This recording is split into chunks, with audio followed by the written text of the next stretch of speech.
If I had to look at Bitcoin today from scratch, knowing what I know about the way Wall Street is changing, the way government language is changing, and the way the biggest financial players are suddenly treating this asset, I would not treat Bitcoin like some little side bet anymore.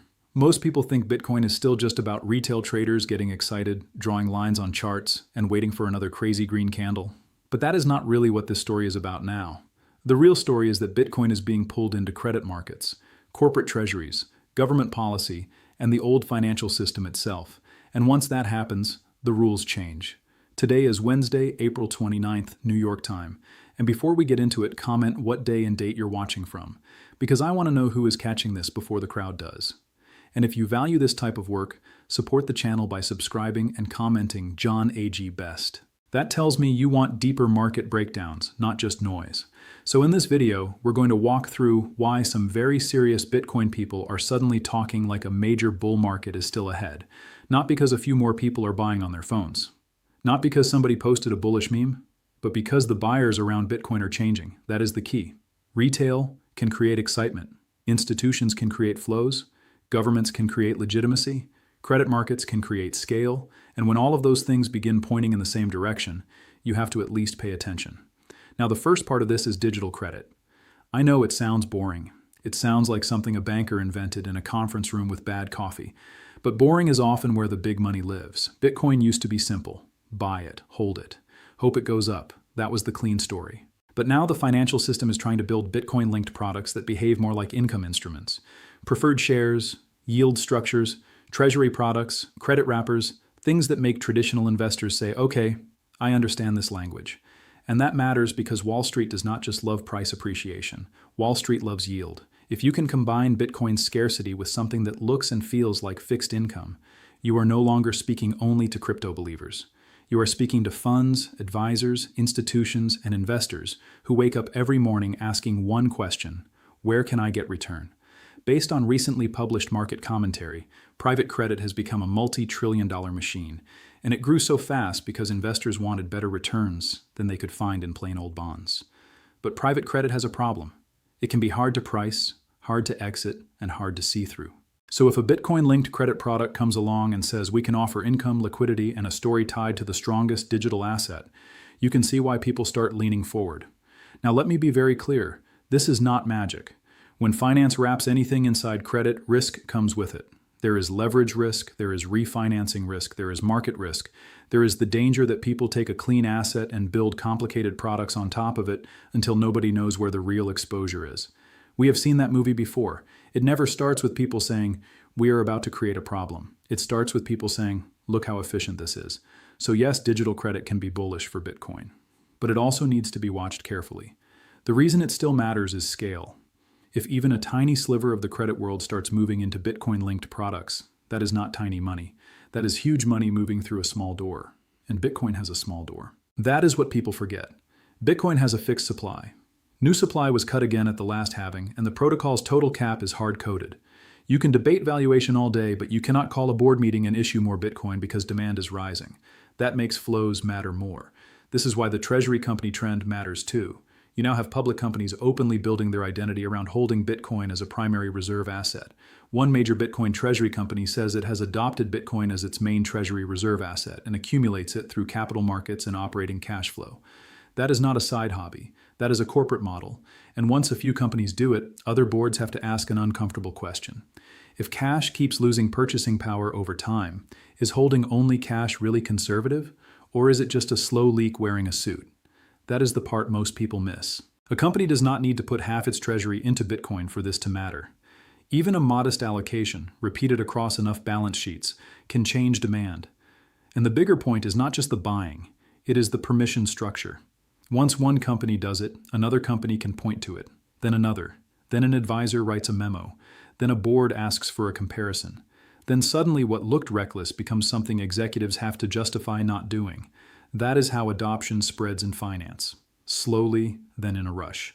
Now, the government side is where the story gets even more interesting, and also where people need to stay realistic.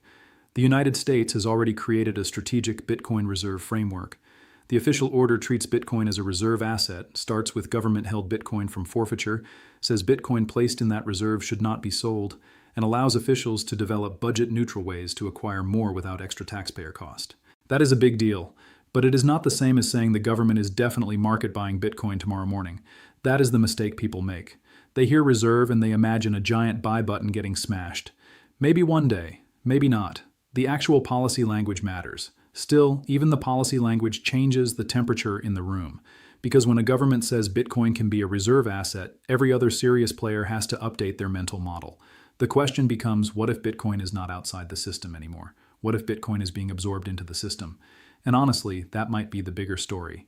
Bitcoin started as an alternative to traditional finance. But now traditional finance is building around it. ETFs hold it. Companies finance around it. Regulators are writing frameworks for it. Governments are trying to decide how to hold it. That does not kill the Bitcoin story. It changes the Bitcoin story. And if the United States ever does find a clean, budget-neutral path to increase its Bitcoin holdings, the signal would be global. Other countries would not sit there calmly. They would ask the same questions companies are asking. How much should we own? Where do we custody it? What happens if we are late? That is how a national reserve idea can become a sovereign competition. Look at gold. Countries do not hold gold because it sends them a dividend every quarter. They hold it because it sits outside someone else's promise. It is a reserve asset, a confidence asset, a crisis asset. Bitcoin is trying to become the digital version of that idea, with faster settlement, absolute scarcity, and a very different risk profile. And yes, there are risks. Cyber risk is real. Custody risk is real. Political risk is real. Quantum computing is not something I would panic about tomorrow morning, but it is not imaginary either. Anybody telling you Bitcoin has no weaknesses is probably trying to sell you something. But every asset has weaknesses. Gold can be seized, cash can be inflated, bonds can get crushed by rates, stocks can reprice overnight, real estate can be taxed, regulated, and frozen in place. So the question is not whether Bitcoin has risk. The question is whether Bitcoin's upside, scarcity, and adoption curve are now big enough to justify a place in serious portfolios. That is what the market is wrestling with. And then comes regulation. For years, crypto in America felt like building a house while somebody kept moving the property line. Nobody knew where the rules really were. Companies were told to innovate, but also not too much. Build here, but maybe we sue you later. Launch there, but maybe you should have registered in a category that was never clear. That kind of fog pushes innovation offshore. Now the tone has shifted. The SEC has publicly talked about building a clearer crypto framework through Project Crypto, including a token taxonomy tied to securities law analysis.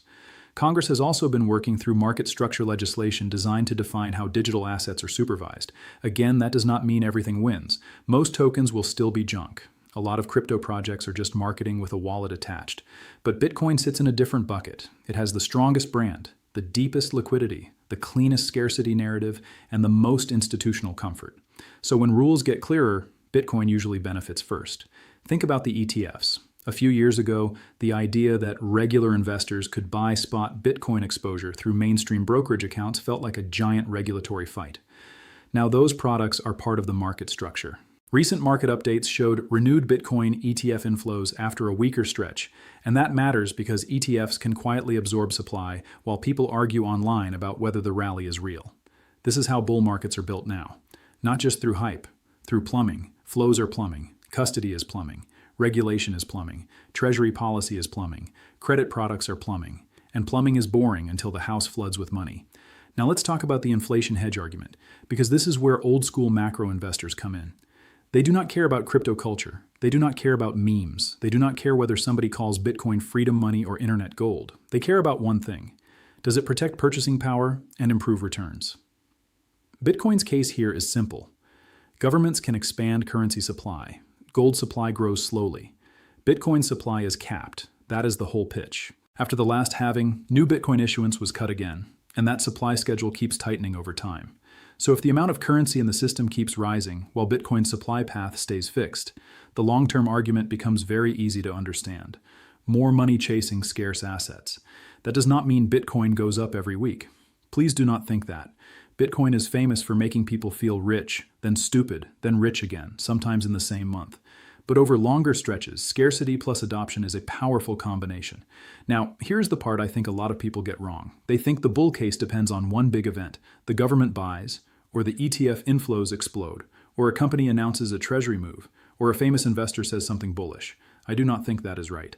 The real bull case is not one event. It is the stacking of several events. Digital credit creates a bridge to yield investors.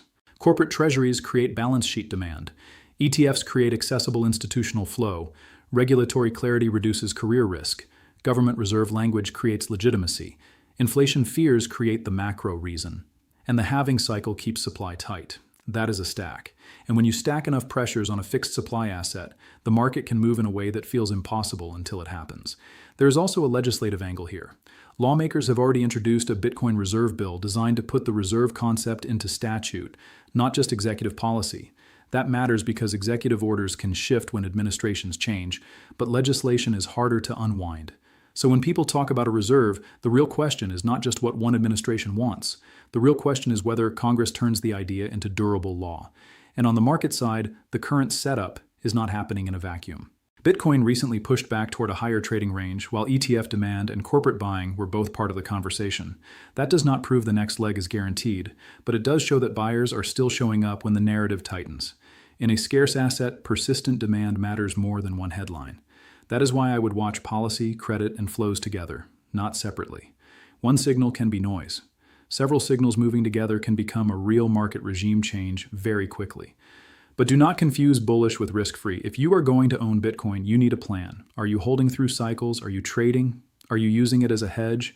Are you allocating a small percentage and forgetting about it? Those are different strategies. The worst thing you can do is buy because you heard a big prediction, then sell because the first red candle scared you. That is not investing. That is emotional tourism. If you're successful, share your success story in the comments so others can stay motivated. And also tell me this. Do you think Bitcoin's next major move comes from ETFs, companies, government reserves, or digital credit? Because I think the answer may be all of them together, and that is what makes this moment so unusual. So here is the bottom line. Bitcoin is no longer just being discussed by retail traders and crypto natives.